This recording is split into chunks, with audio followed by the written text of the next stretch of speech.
Olá, Fê, tudo bom? deixa eu aumentar aqui. Bem, Boa noite, tudo bom? tudo tranquilo. Então tá, o povo tá tentando entrar aí, tá tudo desesperado ali. Aqui não tem pedido? Então, tudo tentando entrar. Tá lá no nosso grupo, né? Sim. Tá todo mundo, Elson, a Tuane, a Ari, todos eles. O Ari entrou, o Elcio entrou, tu entrou, Agora tá funcionando. tá funcionando.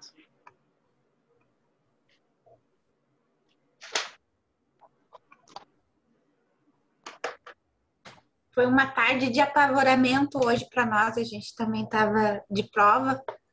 Ah, vocês têm Mas aula? Não, a prova era para entregar hoje. Ah, tá. E muitos que nem eu trabalho cedo, eu vim meio-dia para casa para fazer a prova de tarde, né? Sim, E a gente, tipo, vai trocando umas ideias, vai tentando se ajudar, né? sim. Aí na hora de enviar, era bem difícil, porque é anatomia radiológica. E Ah, a gente imprimiu, muitos, né, imprimiram a prova. sim. E daí na hora também de para enviar. Aí era tirar uma foto, transformar em PDF. A gente aprende. A gente sofre, mas a gente aprende. Acaba se aprendendo. Aí a gente tem que se virar, não adianta. Sim. Vocês viram que eu coloquei no grupo um cursinho de tomo de graça? Eu vi, não abri o link, prof. Muita É de graça, correria. tá? Olha aí, online, assim, tipo, Aham, online de graça, que show. tá? Só tem que se inscrever. Instituto Simas. O Simas é bem bom e eles mandam certificado, tá? Depois Então eu vamos vou. continuar da parte que a gente parou na aula passada. O que a gente faz quando extravasa contraste no braço do paciente, tá? Não pode ocorrer. Porém, tem vezes que acontece. Pode romper o vaso do paciente, o acesso pode ser muito grande para o vaso do paciente, o paciente pode ter mexido no acesso, então tem várias possibilidades, tá?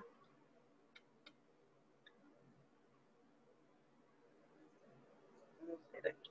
Aqui.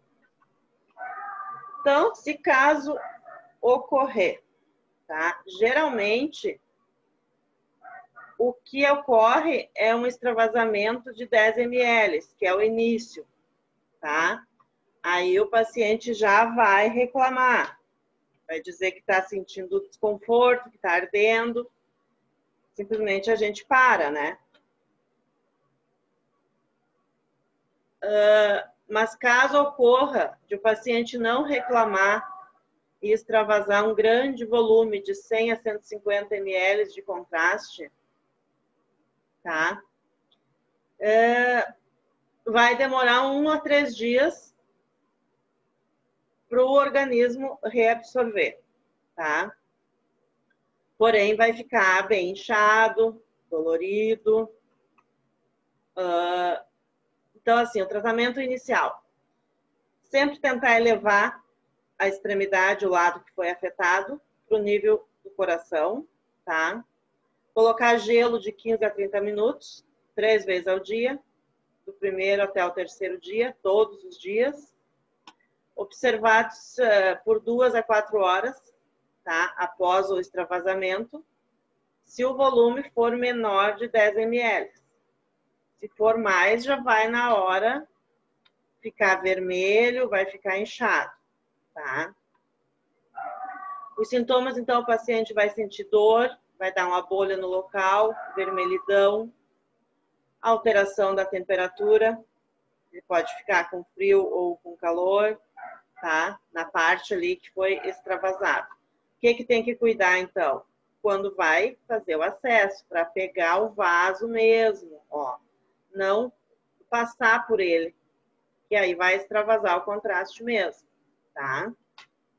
Por isso que quem faz essa parte é a técnica de enfermagem, e ela tem que saber, tá? Até no caso, assim, ó, tem locais que é o próprio técnico que vai funcionar, tá? Porém, o técnico vai ter um treinamento, é lógico. Vai ter que saber fazer. Então, a maioria dos extravasamentos ocorre em volumes pequenos, menores de 10 ml, tá? Acontece a absorção sem complicações. Volumes mais grandes, como 50 ml ou mais, podem ocasionar danos teciduais, tá? Ali na volta onde foi feita a punção. Segundo a literatura internacional, o extravasamento do meio de contraste ocorre com uma frequência de 0,3 a 3,6% nos casos, tá? Todo a quantidade de exames realizados. Então, é uma porcentagem muito baixa, mas ocorre, tá? Alguns fatores de risco para a ocorrência do extravasamento da substância de contraste consiste em fragilidade da rede venosa, o vaso já está frágil, tá? Punções venosas com agulhas metálicas, em vez de catéteres plásticos. Quando é contraste, é preferível o catéter plástico, tá? Do que a agulha de metal.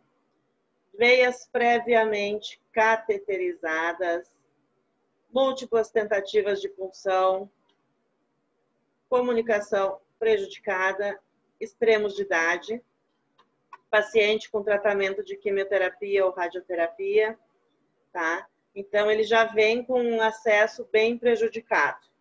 Então, tem que cuidar muito quando vai funcionar. E sempre tem que ser no lado direito, né? Porque está mais próximo da corrente sanguínea no coração e não vai demorar tanto para fazer a circulação. Se eu pegar o acesso no lado esquerdo, ele vai demorar mais. Então, todos esses detalhes que a gente precisa cuidar, tá? Crianças menores de idade e idosos não vão falar que está doendo, tá? Simplesmente ele não vai parar lá quieto, ele vai ficar se mexendo, mas não vai comentar que está doendo. Pacientes com traumas, então a gente precisa estar atento, cuidar. Pacientes obesos, ele vai pensar que é normal sentir aquela dorzinha, tá? Mesmo a gente explicando, caso ele sinta um desconforto, uma ardência, para ele avisar, tá? Veias cateterizadas por mais de 24 horas, punções periféricas, tá? Utilizando uma veia muito fina, aumenta muito o risco para extravasamento, porque na hora que a bomba vai injetar o contraste, é uma pressão forte. Então, se é um vaso fino, vai romper. Sempre usar os catéteres plásticos, então, que é o gelco, quando for utilizar a bomba injetora. Algumas manifestações, então, que o paciente vai sentir. Dor e queimação no momento da injeção. Começou a injetar o contraste, ele já vai sentir uma queimação, uma ardência. Diminuição do fluxo, isso aqui a gente cuida na bomba, tá? Abaulamento e edema no local da punção, vai ficar um inchaço na hora. Redução da perfusão distal. Parestesias, perda da função muscular e vermelhidão na área da punção venosa, tá? Então, os primeiros a gente nota já na hora. As manifestações tardias, vai continuar com dor, vai aparecer bolhas na pele, eritema ou outra alteração de cor, vai ficar vermelha, vai ficar coçando. Alteração da sensibilidade e temperatura, tá? Então, aqui a gente tem a imagem do contraste quando extravasa. Foi feito o raio-x para ver a extensão, que era muito longo, tinha extravasado muito. Toda essa parte branca aqui é o contraste no músculo, tá? Então, foi uma área grande. Não foi tão pouco. Quando for fazer acesso, sempre cuidar também o técnico de enfermagem que vai fazer. Não pode ser aqui na articulação do cotovelo, ou para cima ou para baixo. Porque quando for posicionar o paciente, ele vai precisar levantar o braço. E no momento que ele levanta o braço, ele vai dobrar. Ali já perde o acesso, tá? Ó. Parte de baixo, então, no antebraço, ou vai pegar no braço. Sempre de preferência o antebraço, tá? No meio dele. Eu sei que é um local que dói mais. Mas é melhor para o paciente, não vai precisar fazer outra punção, tá? E não vai perder o acesso e nem extravasar.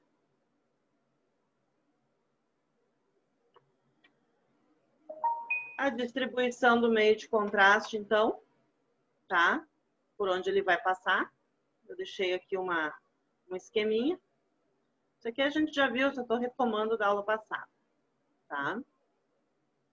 Que foi meio corrido o final.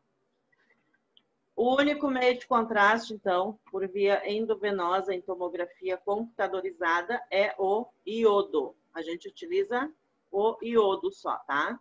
Seja ele o iônico ou não iônico, sem necessidade de diluição. A gente utiliza o não iônico, tá? Tá vindo geralmente só o não iônico, porque é menos risco para o paciente, tá?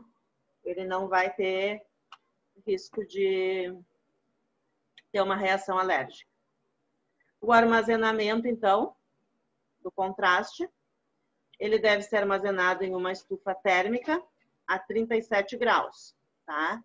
Para reduzir a sua viscosidade, que ele é tipo um óleo, melhorando assim a fluidez dele no momento que for injetar, tá? 37 graus, então, por quê? Por se tratar da temperatura intracorpórea, a nossa temperatura dentro do corpo, tá?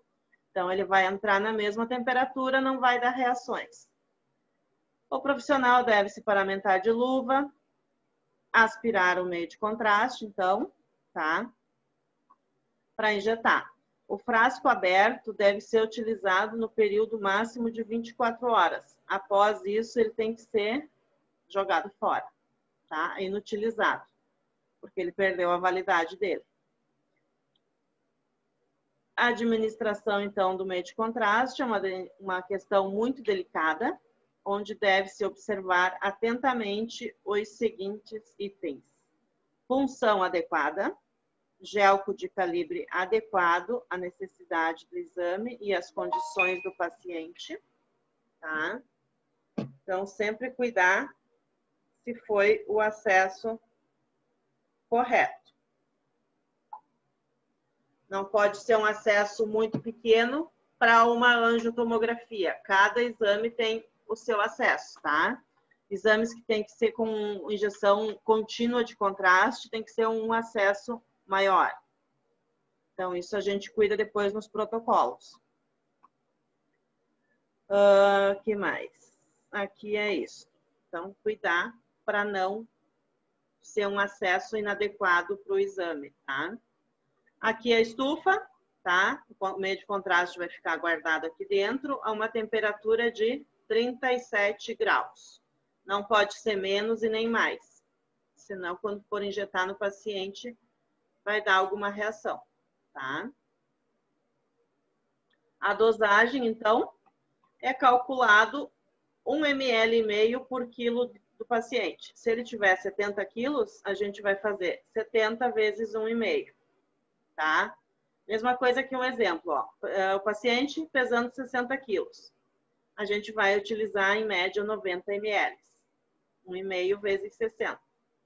Só que, na realidade, não precisa tudo isso. Isso aqui é um cálculo que é feito para as tomografias mais antigas, tá? Na multi-slice, que é utilizada agora, ela é muito mais rápida. Então, se eu colocar essa quantidade de contraste, eu vou estar injetando o contraste no paciente ainda e a tomografia já vai estar fazendo os cortes, tá? Então, eu não preciso injetar tudo isso. Um paciente de 70 quilos, eu vou colocar uns 60 ml de contraste, tá? Eu economizo bastante contraste, evito do paciente ter uma reação e eu consigo a mesma imagem, tá? Tranquilo essa parte?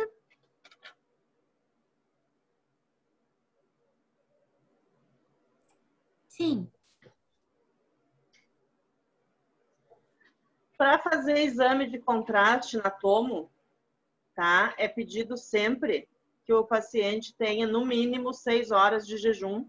O recomendado são 8 horas, tá? Suspender medicamentos para hipoglicemia, tá?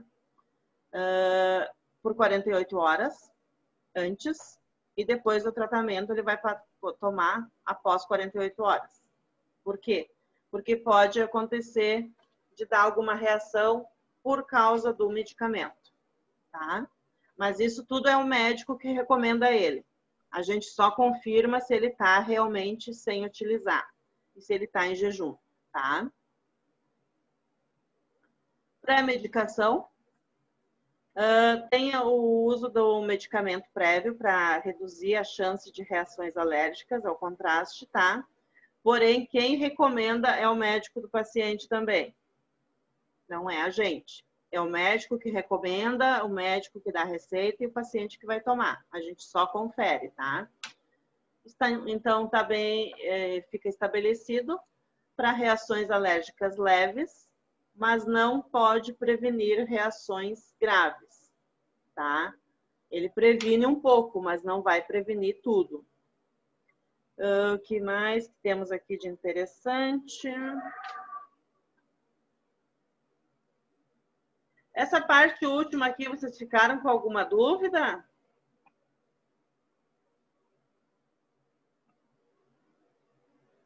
Nem lembra. Algumas contraindicações ao meio de contraste. Existem, então, algumas condições e patologias que requerem maior cuidado quanto à injeção de contraste, tá?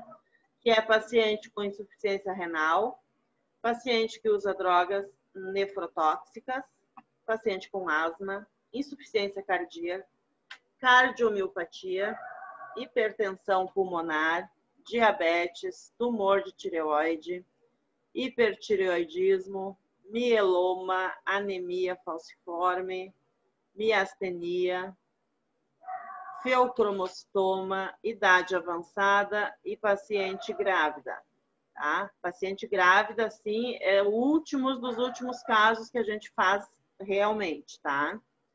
Mas os outros pacientes, o médico radiologista vai fazer uma análise e se ele que vai decidir se o paciente injeta contraste ou não. A única coisa, a gente tem que ter uma atenção no prontuário médico, tá? E fazer o questionamento com o paciente. As fases de contraste, então, tá? Com a administração de meio de contraste por via endovenosa, na tomografia multislice, podemos obter um estudo de abdômen em fases. Essas fases são de grande importância para a avaliação de diversas patologias, tá?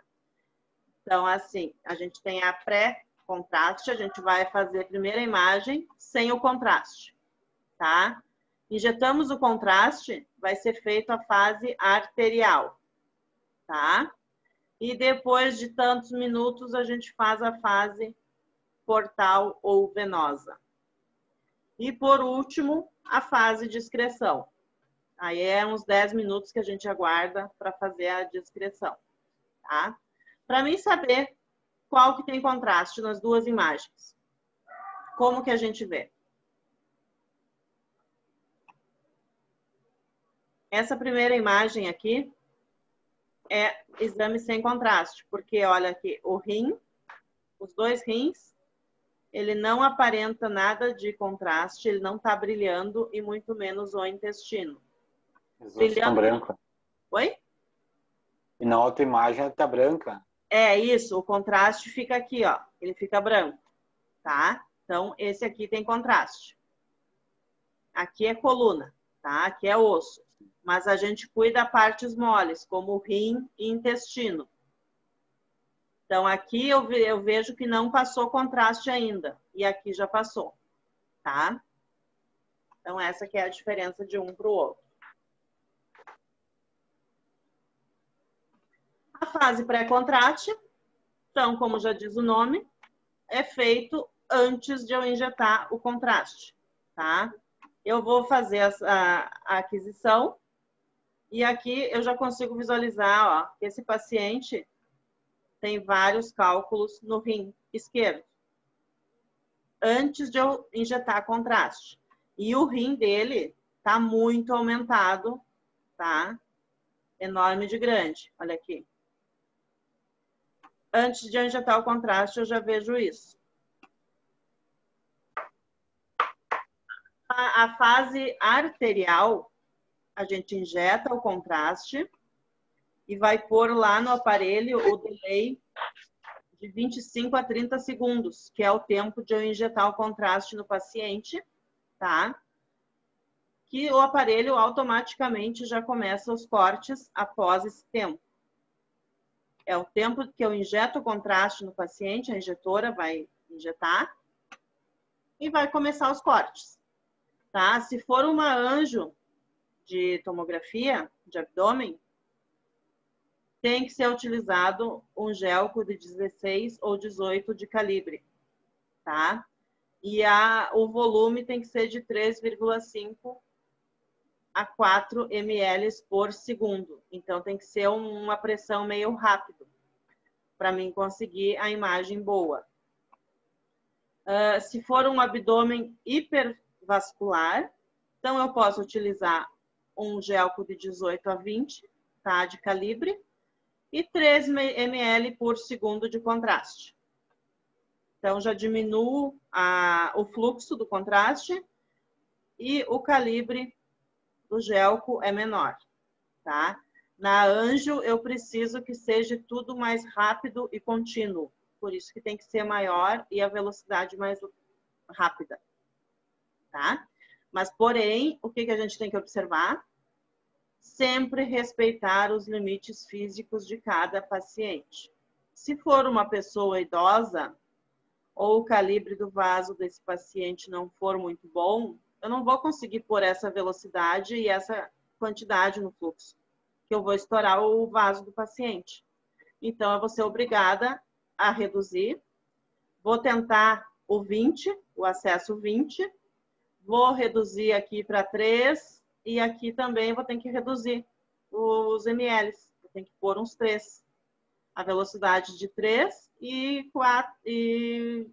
3 ml por segundo, tá? Não adianta eu querer pôr muito e estourar o vaso do paciente. Aí eu fico sem exame, o paciente vai ter que remarcar, tá? Então, a gente sempre tem que cuidar isso. Mas, geralmente, essa parte quem faz é a enfermagem, tá?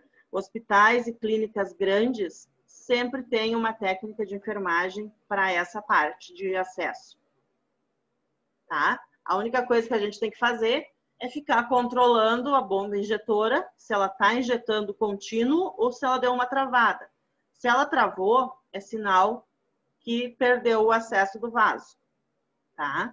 Aí a gente pede para a técnica ir lá dar uma verificada. Então, aqui eu tenho um corte de abdômen, tá?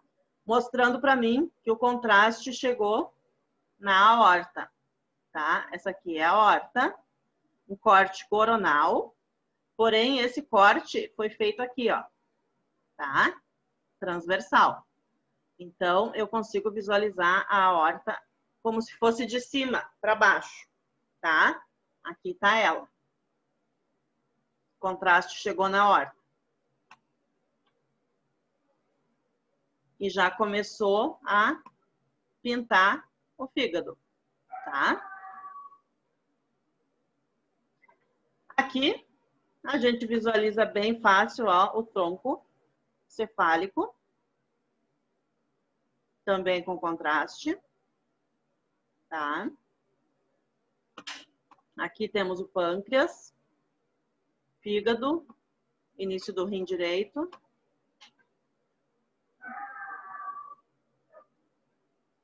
Aqui tem a bifurcação ilíaca, totalmente com contraste, ó. Essa parte aqui, ó, tá? Aqui temos a renal direita, porém a renal esquerda está obstruída, ó. Ela não teve passagem de contraste. Então, aqui no corte coronal, eu visualizo que o rim direito pintou, porém também temos um cisto no rim direito, tá? A renal direita e a renal esquerda tá obstruída. Não pintou o rim esquerdo, tá? E ela não saiu daqui o contraste.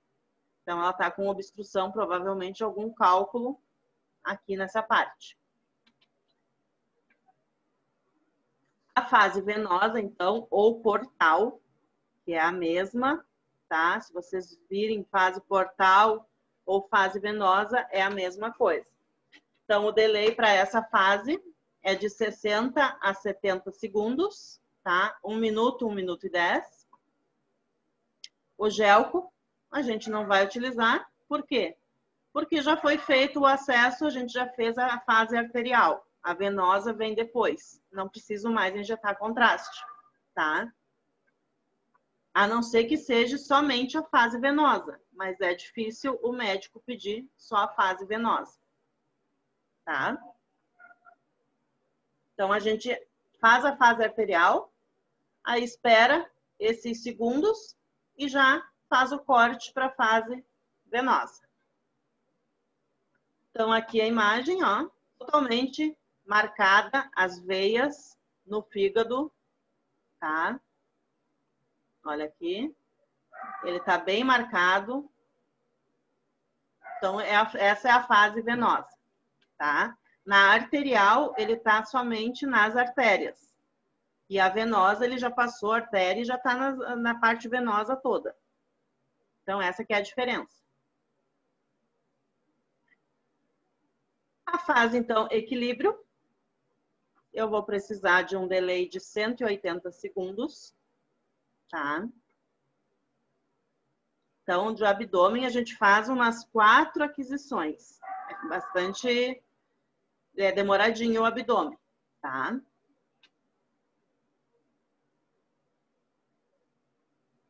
E temos a fase de excreção.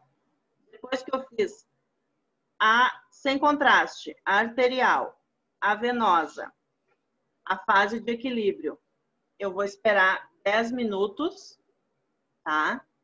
E vou fazer o meu corte de novo para mim visualizar o contraste indo em direção à bexiga. Ou ele já vai estar todo na bexiga, ou ainda vai estar passando nos ureteres, tá? Aqui. Então, provavelmente, ele vai estar saindo já dos rins, vai estar pelos ureteres e vai estar uma grande quantidade na bexiga. Tá? Aqui, só para a gente ver, o ureter direito. Tá? Na porção lombar. Cálice menor. Aqui não é o direito, tá errado, é o esquerdo. Aqui é o cálice menor esquerdo. Tá tudo trocado isso.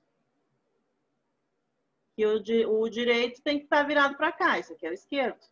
Bom, mas tudo bem. Tá mostrando a pelve renal, o cálice maior, cálice menor e os ureteres. Tá?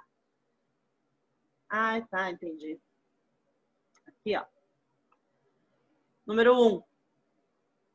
Ureter direito. Número 2. Cálice menor esquerdo. O número 3. Cálice maior direito. E o 4, pelve renal direita. Tá? Tá mostrando nessa imagem aqui. Aqui, ó, a imagem, então, do meu corte. Consigo visualizar a bexiga cheia de contraste, tá? Essa imagem branca aqui é da bexiga, que já tá cheia de contraste, tá? Como que eu sei que é a bexiga? Porque aqui já tem a cabeça do fêmur, ó, tá? E aqui tá aparecendo o ânus do paciente. Então, é a bexiga cheia, tá?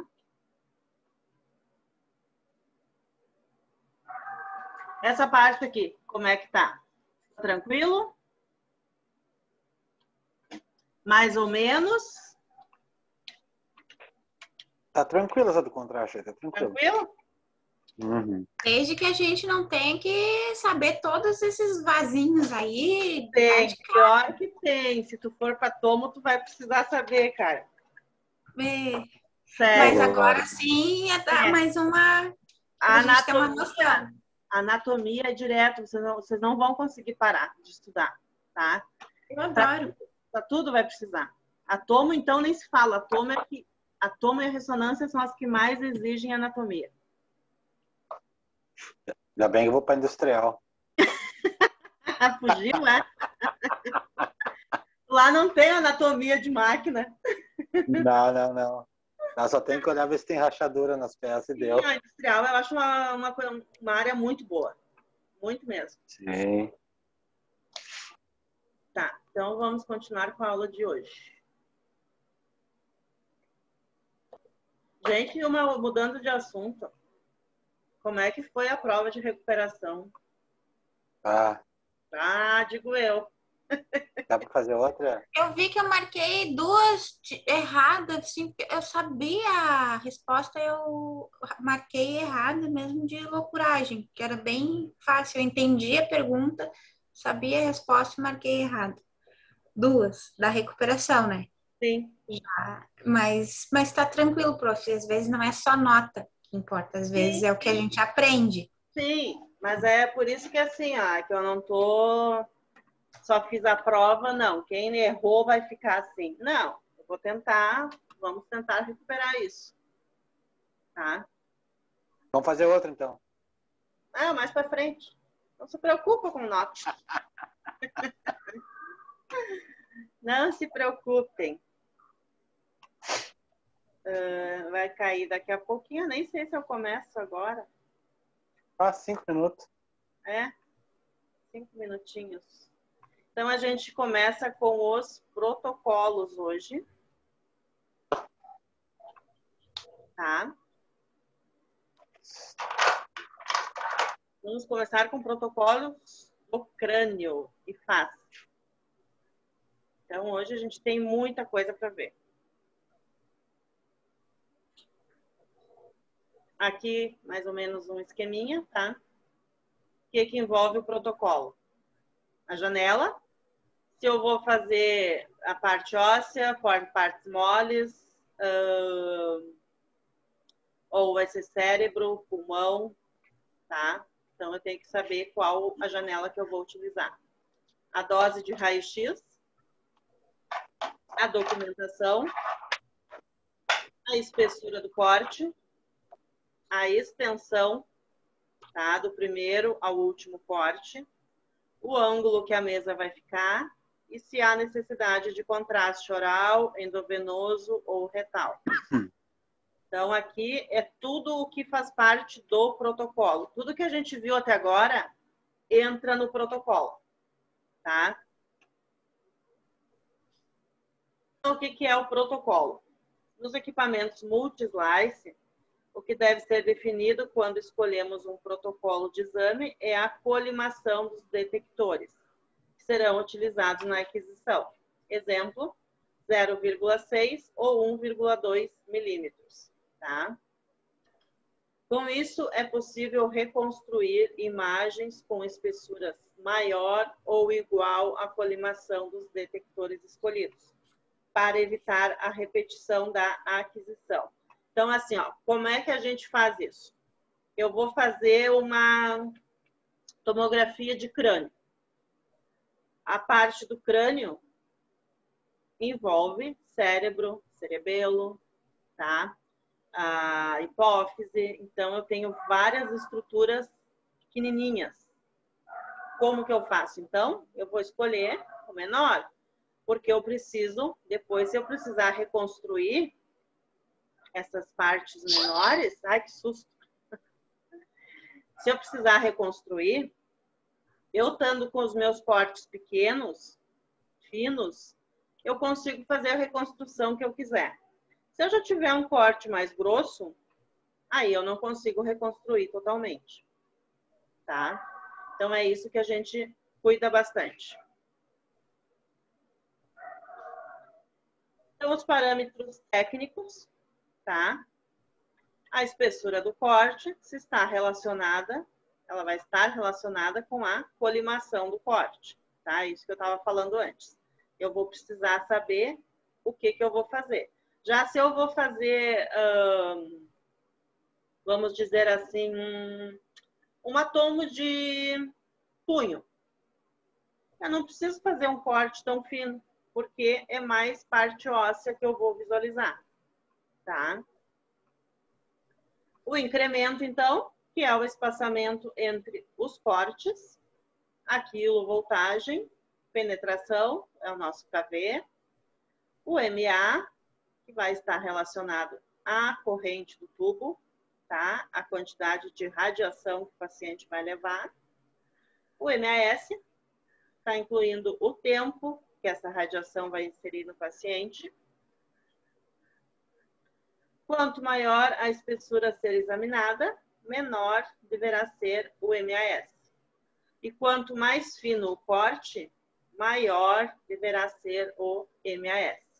Então, assim, ó, se a minha espessura for grande, eu não preciso pôr tanto MAS, porque eu não vou precisar uma definição muito clara, tá? Já se é uma estrutura menor, eu vou precisar um MAS maior, porque eu preciso uma qualidade melhor. O FOV, então, é o meu campo de visão. A primeira imagem que eu vou obter, tá? A varredura, ou escanograma, é similar à radiografia digital, vai aparecer uma imagem radiográfica, tá? E aqui o Fit First e o Head First quer dizer a direção do paciente em relação a alguém. Fit, pé, Head, cabeça. Então, o paciente vai entrar com os pés ou com a cabeça, tá? Filtros, a gente tem dois filtros, então, duas formas. Filtro de contraste, utilizados para se obter imagens com as 5 densidades conhecidas, que é o filtro para partes moles. E o filtro para resolução espacial, quando necessita-se maior definição ou nitidez, que é o filtro duro ou ósseo. Então, exemplo, o standard, parênquima cerebral, para mim pegar a definição do cérebro, tá? O lung, eu visualizo totalmente os detalhes do pulmão, o bone, somente parte óssea, e o EDG, estruturas pequenas do ouvido, tá? Vai cair nosso tempo, a gente volta daqui a pouquinho e continua daqui, tá? Quanto tempo? 10 minutinhos, né? Tá, ok.